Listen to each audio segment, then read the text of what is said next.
professor Manel, o que é que você está a achar deste evento que está a ocorrer aqui esta tarde? Bastante interessante. Então, poderia-me dizer porque é que você trouxe os seus alunos aqui para presenciar isto? Para tomarem conhecimento deste projeto, desta instituição da Biblioteca Ambulante, da sua utilidade, para que serve, quem frequenta, o público-alvo e a importância da leitura.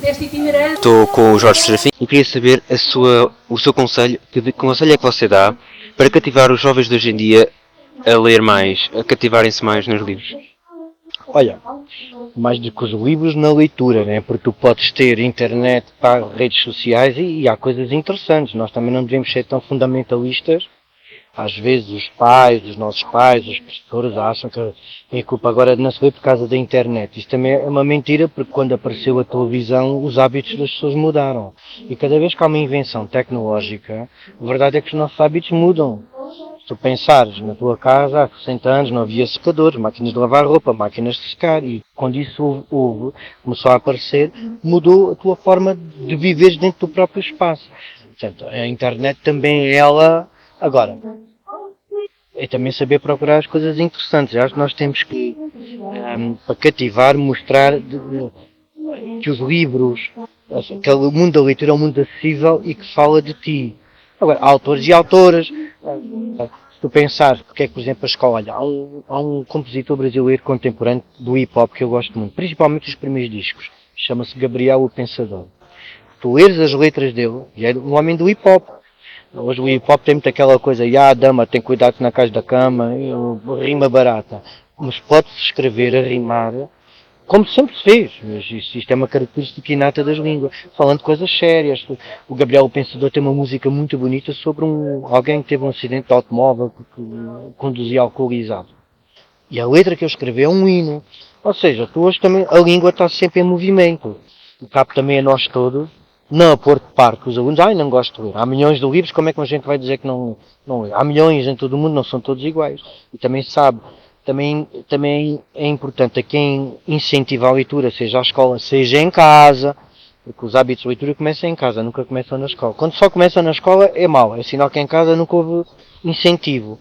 Agora, tu podes associar muito a uma prática da leitura à musicalidade da língua, que é uma coisa que eu acho que está muito esquecida.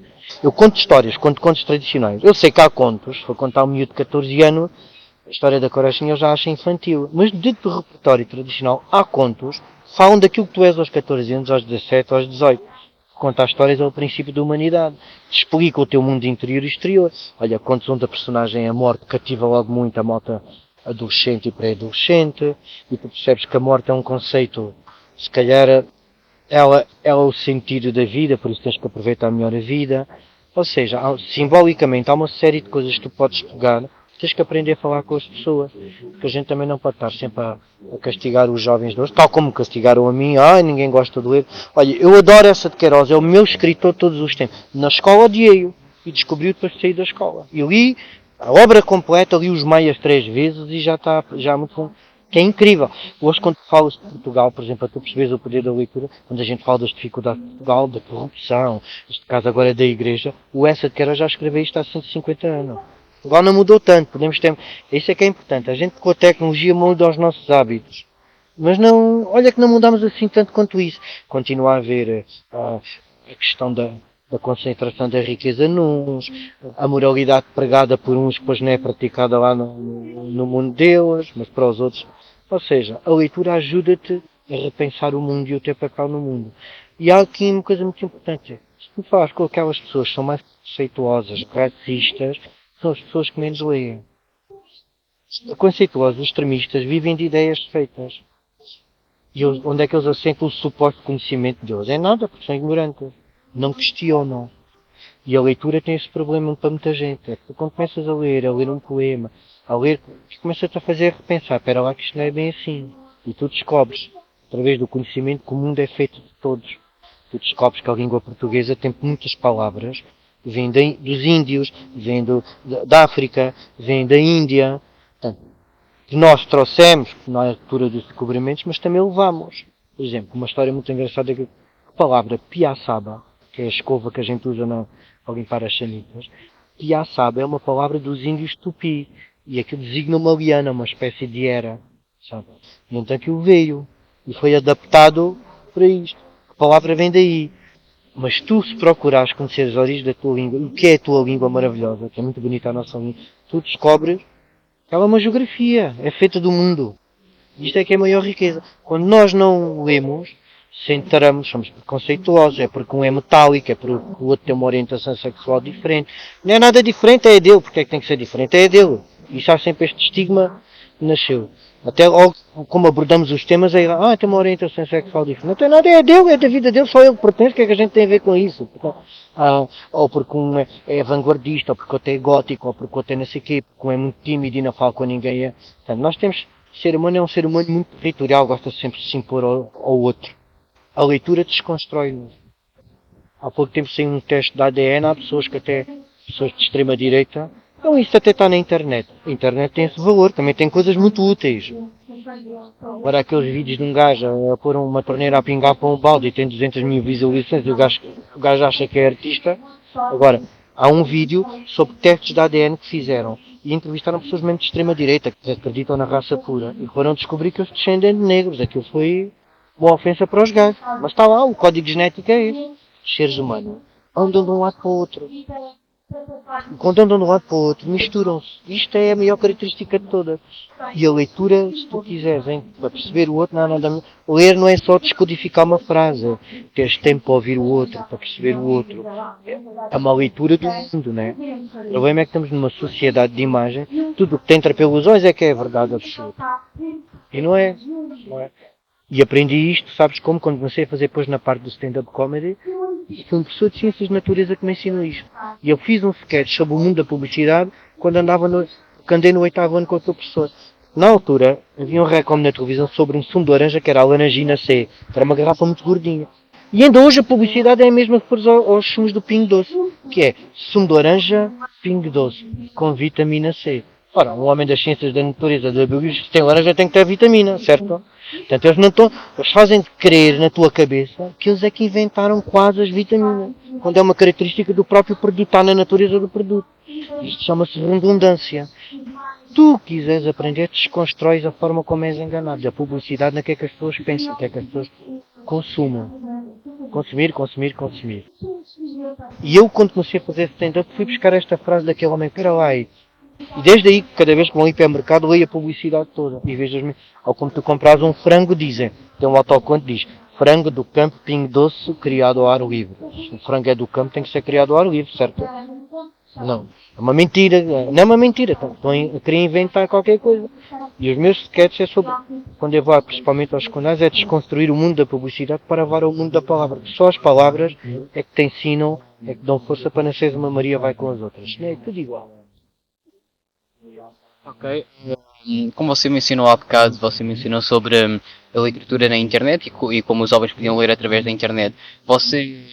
O que é que você acha sobre a pirataria? Porque existe aí, eu recentemente vi um livro sobre as 47 leis de poder na internet e vi que o livro paga-se, né?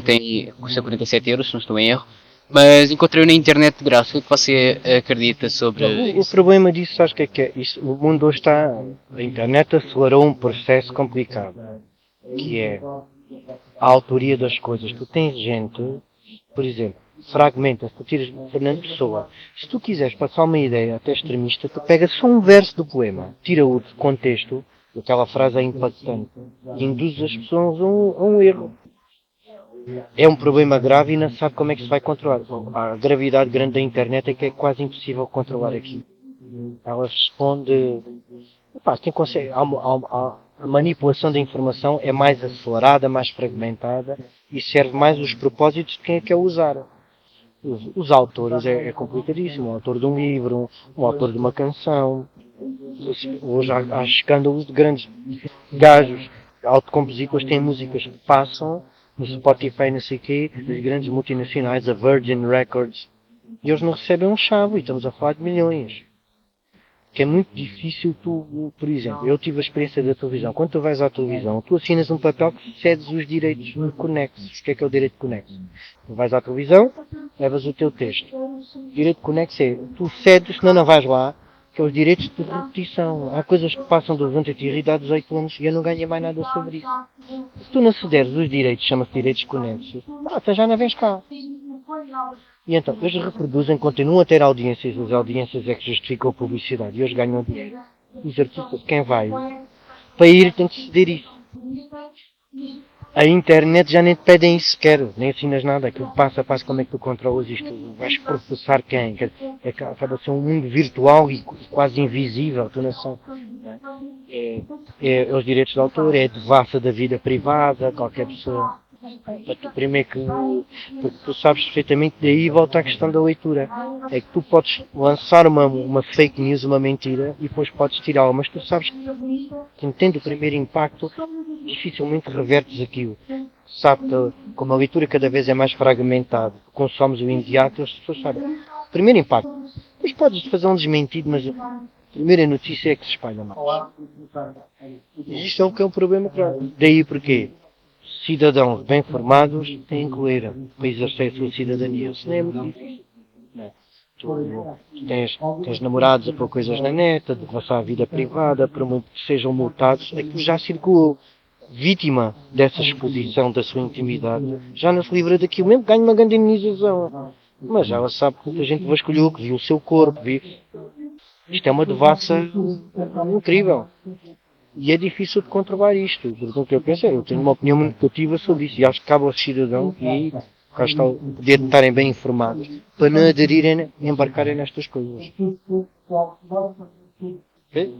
Obrigado. Nada. Estou com a Ana Laje e a Brujunça. Queria saber a opinião de cada uma sobre que tipo de conselho é que vocês dão para cativar os jovens de hoje em dia mais à leitura, para não ficarem só a criar as suas próprias opiniões e aprenderem mais sobre o mundo da leitura. A primeira coisa é ouvir os mais velhos. Os mais velhos têm muitas histórias para contar, muitas vezes elas não estão registadas nos livros, mas são ensinamentos de vida. E depois, mais tarde, vamos encontrá-los muitas vezes espelhados na literatura, em leituras mais elaboradas, mas acho que a primeira leitura é a leitura da escuta, é a leitura do ouvir, de ouvir o outro. Criar empatia, de criar, não é só com as palavras que estão escritas no livro, até porque quando essas palavras vêm pelas pessoas, para mim elas já estão tridimensionalizadas, já ganharam forma, já ganharam corpo, não é só, enquanto que na leitura muitas vezes elas são planas, por isso é que muitas vezes nós quando lemos um livro, o livro não se relaciona connosco, ou nós não temos a ver, mas quando ouvimos a mesma história contada por uma pessoa de viva voz, parece que a história tem outro significado e parece que nos toca mais fundo. Portanto, a primeira leitura que nós fazemos é a leitura do mundo e a leitura do mundo faz-se ouvindo as pessoas. E você? Eu subscrevo aquilo que a Ana disse, ou seja, pensamos da mesma forma. As primeiras histórias e o contacto que os jovens têm é ouvir quem está à vossa volta, ou seja, quem tem lá em casa, os avós, os pais, os tios, é ver a disponibilidade de ouvido para ouvir. Depois podem-se juntar outras coisas, como por exemplo estes encontros que acontecem na cidade. Nós sentimos sempre muito a vossa falta. E se calhar porque não aparecer, que às vezes tem uma ideia se calhar diferente daquilo que nós fazemos aqui, e vocês virem para estes encontros também, ou seja, aqui está uma população hoje, por causa da Bíblia Andante, que é uma população, já são os mais velhos, mas nós fazemos sessões para todos os públicos, mas eu subscrevo aquilo que a Ana diz, ou seja, começa pela orelha que a gente tem em casa e ouvir os mais velhos. E quanto à pirataria, porque na internet é possível ler livros e literatura, existe a literatura, correto? Por exemplo, recentemente eu estive interessado sobre um livro que era As 47 Leis do Poder. Este livro custava 47€, mas eu encontrei-o na internet de graça. Se nós formos pensar na possibilidade onde possam ler o livro de graça, o que é que vocês acham? Ou, por exemplo, na possibilidade onde alterem alguma parte do livro de forma a criar uma fake news, por exemplo, dentro do livro, o que é que vocês acham desse tipo de informação? São várias questões, ou seja, as bibliotecas hoje em dia têm uma grande rede de empréstimo até entre bibliotecas, portanto é fácil aceder aos livros de forma gratuita, ou seja, o livro em papel de forma gratuita. Se bem que eu percebo que hoje em dia os jovens têm outro tipo de ferramentas e dispositivos e que também são válidas e que são úteis. Ou seja, se calhar andar com um calhamaço ou podermos andar no telemóvel, está tudo certo, ou seja, a leitura está lá, portanto é só a gente fazê-la, não é o objeto físico que tira o efeito da leitura. Se bem que eu, por exemplo, venho do papel, portanto gosto muito da questão do papel. Em relação àquilo que se gera à volta do livro, bom, isso aí já são outras questões, já são outros 500, é outra questão que não sei muito bem como é que, ou seja, aquilo que se cria à volta que seja mentira e que seja, quer dizer, não sei muito bem como é que hei de responder a esta pergunta. Bem, então eu acho que há aí duas questões que são distintas. A primeira tem a ver com a autoria, e a autoria tem a ver com o reconhecimento que nós, enquanto público, fazemos a quem se dedicou a pensar, a escrever, a editar, e tudo isso custa dinheiro, pronto, e deve ser remunerado de alguma maneira, ok? Portanto, por aí, eu acho que nós devemos sempre, independentemente de ser através de uma biblioteca ou através de outros meios que sejam alternativos, mas de alguma maneira legalizados, se pudermos prestar essa homenagem a quem escreveu, a quem se dedicou a fazer o trabalho, acho que lhe devemos esse agradecimento. E muitas vezes o agradecimento é feito em forma de tostões, porque os tostões depois chegam a quem escreveu o livro e todos nós temos contas para pagar ao fim do mês. Depois a outra questão tem a ver com adaptações. Ora, eu acho que nós, quando contamos histórias, de alguma maneira estamos sempre a plagiar quem escreveu, a plagiar aqueles que ouvimos e acrescentamos alguma coisa de nosso. Portanto, já não é só aquilo que nós lemos ou ouvimos a outros, mas é aquilo que acrescentamos de nós mesmos. Portanto, nós já não estamos a fazer um plágio puro e duro, nós estamos a adaptar, a acrescentar, a aumentar e a enriquecer aquilo que foi escrito. E é uma outra forma de homenagem também. Desde que nós não estraguemos aquilo que nos foi entregue, que era um texto ou uma história, e se nós o enriquecermos, se nós o acrescentarmos, se nós o aumentarmos de forma a ficar mais fácil e chegar a mais orelhas, eu acho que é uma homenagem que nós fazemos e não um roubo, ok? Depois ainda temos a outra questão que é das fake news. As fake news têm a ver com nós termos um sentido crítico, e para isso precisamos de ler muito, precisamos de ouvir muito, para percebermos que aquilo que nos estão a enfiar nos olhos é uma patranha, ok? A fake news é uma mentira. Se nós estivermos suficientemente informados e se soubermos fazer uma triagem dessa informação que recebemos, facilmente compreendemos se aquilo é mentira ou não é. E isso tem a ver com um juízo crítico. Tem a ver que nós, o que é que eu, Ana, li, percebo do mundo e percebo se aquilo é ou não é verdade e se eu quero ou não comer aquilo como sendo uma coisa imediata. Portanto, aconselho-vos a vós jovens, antes de disseminarem uma mentira por aí fora, não é? Que era como uma coisa das penas, não é? Exato. É como as penas, as mentiras são como as penas de uma almofada. Uma vez que nós soltamos as penas do mundo, depois é muito difícil irmos buscar cada uma dessas penas para a metermos dentro da almofada, não é? E então temos que ter cuidado com as coisas que dizemos e que disseminamos. Quando nos vêm dizer, esse teu amigo é um aldrabão, bem que a gente vá primeiro confirmar se ele é aldrabão ou não, antes de andarmos a dizer, porque eu ouvi dizer que o outro é um aldrabão e portanto ele é um aldrabão. Portanto, a fake news tem a ver com confirmação, confirmar as notícias que recebem, se de facto são ou não são verdadeiras, para vocês não serem os disseminadores das fake news.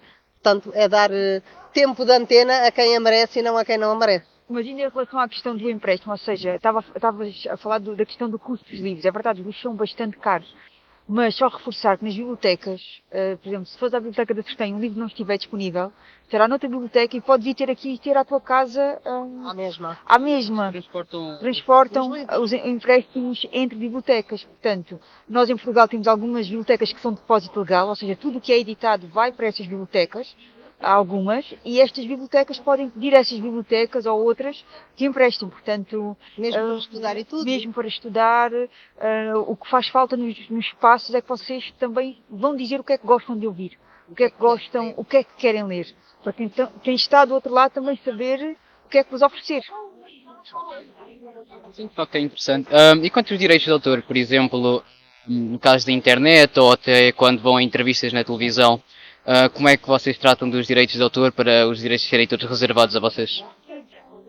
No meu caso, eu como só trabalho com contos tradicionais, não tenho a questão dos direitos de autor. No entanto, enquanto adaptadora de contos, eu tenho os direitos, sou detentora dos direitos performativos, que é uma coisa um bocadinho diferente dos direitos de autor. Os direitos performativos significa que quando tu ouves uma canção sei lá, de um autor que tu conheces, mas na boca de outra pessoa, convém que, no mínimo, aquilo que se passa é que nós referimos a origem, referimos quem é que nos trouxe aquele conto. E isso não é uma questão, deixa de ser uma questão de direitos de autor.